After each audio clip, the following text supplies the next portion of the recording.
दोस्तों नमस्कार।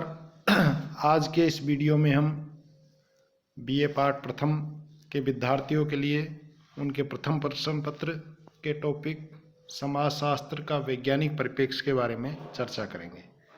इससे पिछले वीडियो में हमने समाजशास्त्रीय परिप्रेक्ष्य एवं परिप्रेक्ष्य के बारे में विस्तार से चर्चा की और जाना कि परिप्रेक्ष्य किसे कहा जाता है। किसी भी घटना को देखने का नज़रिया दृष्टिकोण परिप्रेक्ष्य कहलाता है और समाजशास्त्री जिस नज़रिए से जिस दृष्टिकोण से किसी घटना का अध्ययन करता है देखता है वह समाजशास्त्रीय परिप्रेक्ष्य कहलाता है। समाजशास्त्रीय परिप्रेक्ष्य में भी दो प्रकार के परिप्रेक्ष्य है, समाजशास्त्र का वैज्ञानिक परिप्रेक्ष्य और समाजशास्त्र का मानवीय परिप्रेक्ष्य। इस वीडियो में हम समाजशास्त्र के वैज्ञानिक परिप्रेक्ष्य की चर्चा करेंगे और जब वैज्ञानिक परिप्रेक्ष्य की बात आती है तो जैसा कि नाम से ही स्पष्ट है कि वैज्ञानिक पद्धति के माध्यम से किसी भी घटना को देखने का नज़रिया या दृष्टिकोण ही वैज्ञानिक परिप्रेक्ष्य कहलाता है। वैज्ञानिक परिप्रेक्ष्य के समर्थक विद्वानों में समाजशास्त्र के जनक ऑगस्ट कॉम्ट, जिन्होंने समाजशास्त्र की रचना की 1838 में, समाजशास्त्र का नामकरण किया, वो सबसे बड़े समर्थक और इसके जनक माने जाते हैं और इन्होंने इस बात पर जोर दिया कि समाजशास्त्र में वैज्ञानिक दृष्टिकोण से घटनाओं का अध्ययन किया जाना चाहिए। दूसरे इमाइल दुर्खिम, ये भी फ्रांसीसी समाजशास्त्री है और फ्रांस में इन्हें ऑगस्ट कॉम्ट के उत्तराधिकारी के रूप में जाना जाता है। मैक्स वेबर, पेरेटो, पार्सन्स आदि विद्वान वैज्ञानिक परिप्रेक्ष्य के माध्यम से सामाजिक घटनाओं को समझने के समर्थक रहे हैं और इन्होंने, चूँकि स्पेंसर का भी समाजशास्त्र में महत्वपूर्ण योगदान है, स्पेंसर ने समाजशास्त्र पर पहली बार पुस्तक की रचना की, समाजशास्त्र के सिद्धांत, और इन सब ने वैज्ञानिक परिप्रेक्ष्य को अपनाया और इनका मानना है कि जो मानवीय व्यवहार है वह वैज्ञानिक नियम और प्रविधियों द्वारा संचालित होता है। हम कुछ बिंदुवार इसको वैज्ञानिक परिप्रेक्ष्य को समझते हैं तो इसमें हमारा पहला बिंदु है मानवीय व्यवहार वैज्ञानिक नियमों द्वारा संचालित होता है, अर्थात जो वैज्ञानिक पद्धतियां हैं, वैज्ञानिक नियम है, वैज्ञानिक प्रविधियां हैं, उसके अनुसार ही मानवीय व्यवहार अपने आप संपन्न होता है।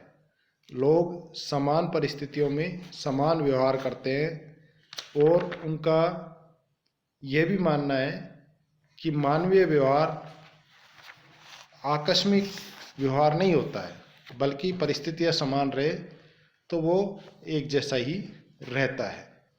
दूसरा जो बिंदु है हमारा, मानवीय व्यवहार में कार्य कारण संबंध पाया जाता है। तो इन विद्वानों का भी मानना है कि मानवीय व्यवहार कार्य कारण संबंध द्वारा संचालित होता है। इसके संबंध में ये कहा जा सकता है कि कोई भी घटना बिना कारण के घटित नहीं होती है। मानव का जो व्यवहार है वो भी अतीत की घटनाओं से प्रभावित होता है।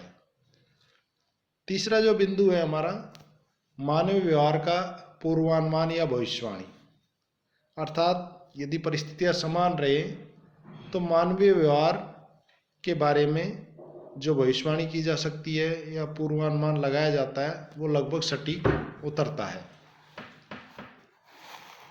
चौथा जो बिंदु है वो है समस्या को परिभाषित करना।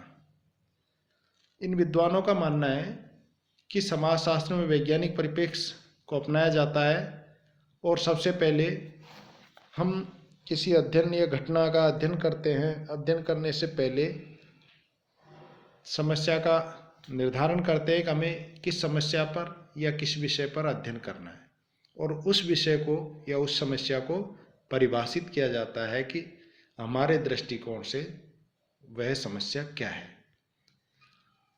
पांचवा जो बिंदु लिया है उपकल्पना का निर्माण या प्राकल्पना का निर्माण। चूँकि उपकल्पना प्राकल्पना अध्ययन को एक दिशा देने का कार्य करती है और अध्ययनकर्ता एक सुनियोजित ढंग से अध्ययन करने के लिए एक पहले से एक पूर्वानुमान निष्कर्ष के रूप में बना लेता है। आवश्यक नहीं है कि वह हमारा जो पूर्वानुमान है, उपकल्पना है, वो सही साबित हो, वो गलत भी साबित हो सकती है। और अध्ययनकर्ता का उद्देश्य ये नहीं होता है कि उसे सही साबित करना हो, बल्कि वह तो अध्ययन के दौरान उस उपकल्पना की निरीक्षण करता है, उसका परीक्षण करता है कि जो उपकल्पना बनाई गई है इस संदर्भ में, इस घटना के संदर्भ में, क्या सही है या गलत है। तो उपकल्पना का निर्माण वैज्ञानिक परिप्रेक्ष्य में किया जाता है, वैज्ञानिक दृष्टिकोण से किया जाता है। और उसके बाद नेक्स्ट टॉपिक है समस्या का समाधान सुझाना। वैज्ञानिक क्या है का अध्ययन तो करता ही है, और साथ ही उस समस्या का समाधान किस प्रकार से हो सकता है वो सुझाव भी देता है कि कोई भी समस्या का निदान क्या हो सकता है, ये भी वो अपने अध्ययन के द्वारा ज्ञात करने का प्रयास करता है। नेक्स्ट टॉपिक है उपकल्पना का परीक्षण। जैसा कि मैंने कहा कि उपकल्पना का परीक्षण अध्ययनकर्ता का उद्देश्य भी होता है, क्योंकि जो उपकल्पना बनाई है वो अपने आप में सही नहीं मानी जा सकती जब तक कि उसका परीक्षण नहीं हो जाए। और अध्ययन के दौरान अध्ययनकर्ता का जो उद्देश्य होता है वह ये नहीं होता है कि उसको सही साबित करना है, बल्कि वो गलत भी साबित हो सकती है, सही भी साबित हो सकती है। इसलिए अध्ययनकर्ता बिना किसी पूर्वाग्रह के, बिना किसी पक्षपात के उपकल्पना का भी अध्ययन के दौरान परीक्षण कर लेता है। इसके अलावा नेक्स्ट टॉपिक है सिद्धांतों का निर्माण वैज्ञानिक परिप्रेक्ष्य में। चूँकि अध्ययन वैज्ञानिक ढंग से किया जाता है तो स्वाभाविक है कि सिद्धांत तथ्यों का संकलन होगा, उनका वर्गीकरण होगा, सत्यापन होगा, निष्कर्ष निकाला जाएगा और उन निष्कर्षों के आधार पर कोई न कोई सिद्धांत का निर्माण होगा और वह सिद्धांत संपूर्ण समाज में लागू किया जा सकता है। नेक्स्ट टॉपिक सिद्धांतों की पुनर्परीक्षा, अर्थात वैज्ञानिक परिप्रेक्ष्य में पहले से जो सिद्धांत चले आए हैं जो कि अध्ययन के आधार पर ही बनाए गए हैं, लेकिन समय परिस्थितियां बदलने पर सिद्धांतों में परिवर्तन की संभावना रहती है। इसलिए समय समय पर पूर्व में बनाए गए सिद्धांतों की पुनर्परीक्षा भी की जा सकती है। और अंतिम जो बिंदु है निष्कर्षों का विश्लेषण, अर्थात अध्ययन के दौरान जो निष्कर्ष निकाले गए हैं, जो निष्कर्ष आया है, उसका भी समय समय पर विश्लेषण किया जा सकता है। चूँकि निष्कर्ष में भी कहीं कोई परिस्थितियां बदल जाती है तो निष्कर्ष भी बदलने की संभावनाएं रहती है, इसलिए निष्कर्ष का भी विश्लेषण किया जा सकता है। रॉबर्ट के मर्टन ने बताया है कि समाजशास्त्रीय परिप्रेक्ष्य को वैज्ञानिक स्वरूप प्राप्त करने के हेतु विज्ञान की प्रमुख विशेषताओं को मान्यता देनी होगी। चूँकि मैंने शुरू में ये चर्चा की है कि मानवीय व्यवहार वैज्ञानिक नियमों द्वारा संचालित होता है, वैज्ञानिक प्रविधियों द्वारा संचालित होता है, तो इससे स्पष्ट है कि समाजशास्त्र के वैज्ञानिक परिप्रेक्ष्य में वैज्ञानिक विशेषताओं का भी समावेश होता है। टालकट पार्सन्स ने अपने वैज्ञानिक पृष्ठभूमि के कारण अपने समाजशास्त्रीय अध्ययनों में वैज्ञानिक परिप्रेक्ष्य को ही अपनाया है।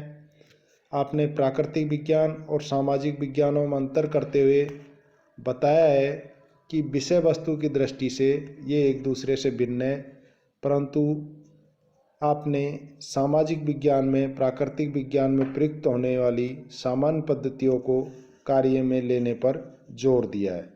चूँकि पार्सन्स की मान्यता थी कि अवधारणाओं और सैद्धांतिक व्यवस्थाओं को आनुभविक रूप से प्रमाणित किया जाना चाहिए और इनकी इसी मान्यता ने उन्हें प्रत्यक्षवादी बना दिया। वर्तमान समय में भी बहुत सारे समाजशास्त्री हुए हैं जिन्होंने समाजशास्त्र में वैज्ञानिक परिप्रेक्ष्य को अपनाया है। जैसे उदाहरण के लिए हम देख सकते हैं जेटरबर्ग है या योगेंद्र सिंह है, तो इस तरह के बहुत सारे समाजशास्त्री हैं जिन्होंने समाजशास्त्रीय सिद्धांतों के प्रतिपादन में नियमों का उसी कठोरता से लागू किया है जिस प्रकार से गणितज्ञ अपनी गणना संबंधी सिद्धांतों की खोज करने में करते हैं। अनेक समाजशास्त्री ये मानते हैं कि समस्त सामाजिक घटनाओं एवं मानवीय व्यवहार वैज्ञानिक रूप से संचालित होते हैं। इनमें कार्य कारण संबंध पाया जाता है, जैसा कि मैंने अभी चर्चा की है कि इसमें कार्य कारण मानवीय व्यवहार भी कार्य कारण संबंधों से प्रभावित होता है, अर्थात इसके पीछे कुछ नियम होते हैं और नियमों को ध्यान में रखकर ही समाज में इच्छित परिवर्तन लाए जा सकते हैं। वैज्ञानिक पद्धति को काम में लेते हुए आनुभविक आधार पर प्राप्त तथ्यों से सामान्यीकरण किए जा सकते हैं। भविष्यवाणी की मैं आपसे चर्चा कर चुका हूँ कि मानवीय व्यवहार के बारे में पहले से भविष्यवाणी की जा सकती है। अब चूंकि वैज्ञानिक परिप्रेक्ष्य को अपनाते हुए अनेक आनुभविक अध्ययन किए गए हैं, कई सिद्धांतों का निर्माण भी किया गया है और सोरोकिन ने तो ये भी कहा है कि 1952 से 1965 के बीच समाजशास्त्र के क्षेत्र में असंख्य अनुसंधान कार्य हुए हैं। तथ्यों का विश्लेषण और आनुभविक अनुसंधान हेतु नवीन पद्धतियों का विकास हुआ है। कहने का तात्पर्य यह है कि इस समय समाजशास्त्र में पद्धति शास्त्र पर आवश्यकता से अधिक जोर दिया गया था और जिसकी अन्य विद्वानों ने आलोचनाएं भी की है और जिसके परिणाम स्वरूप ये भी देखने में आया कि समाजशास्त्री वैज्ञानिक बारीकियों में, पद्धति शास्त्रीय बारीकियों में उलझ गए और जिसके कारण समाजशास्त्र में दूसरे दृष्टिकोण मानवीय परिप्रेक्ष्य का उदय हुआ। चूँकि हम नेक्स्ट वीडियो में मानवीय परिप्रेक्ष्य की विस्तार से चर्चा करेंगे, हम यहाँ इस वीडियो में केवल वैज्ञानिक परिप्रेक्ष्य की चर्चा कर रहे हैं और वैज्ञानिक परिप्रेक्ष्य की चर्चा में हम निष्कर्ष पर पहुँचते हैं कि समाजशास्त्र में प्रारंभ से वैज्ञानिक परिप्रेक्ष्य को काम में लिया जाता रहा है। जितने भी समाजशास्त्री समाजशास्त्र की उत्पत्ति के समय से लेकर के 1965 तक हुए हैं, उनमें से अधिकांश समाजशास्त्री वैज्ञानिक परिप्रेक्ष्य के समर्थक रहे हैं और वैज्ञानिक परिप्रेक्ष्य के माध्यम से ही उन्होंने अध्ययन पर जोर दिया है। लेकिन जब 1952 से 1965 के बीच पद्धति शास्त्रीय बारीकियों पर ज़्यादा जोर देने लगा, जिससे कि ये समझा जाने लगा कि विषय से भटक रहे समाजशास्त्री, तो मानवीय परिप्रेक्ष्य का उदय हुआ। तो हम नेक्स्ट वीडियो में मानवीय परिप्रेक्ष्य के बारे में बात करेंगे। वैज्ञानिक परिप्रेक्ष्य के बारे में हमने जो चर्चा की है, मैं समझता हूँ कि ये विद्यार्थियों के समझने के दृष्टिकोण से पर्याप्त रहेगी और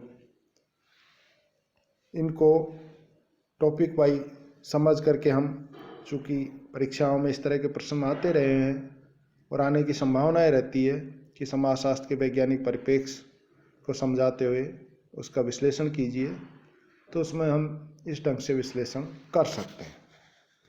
धन्यवाद।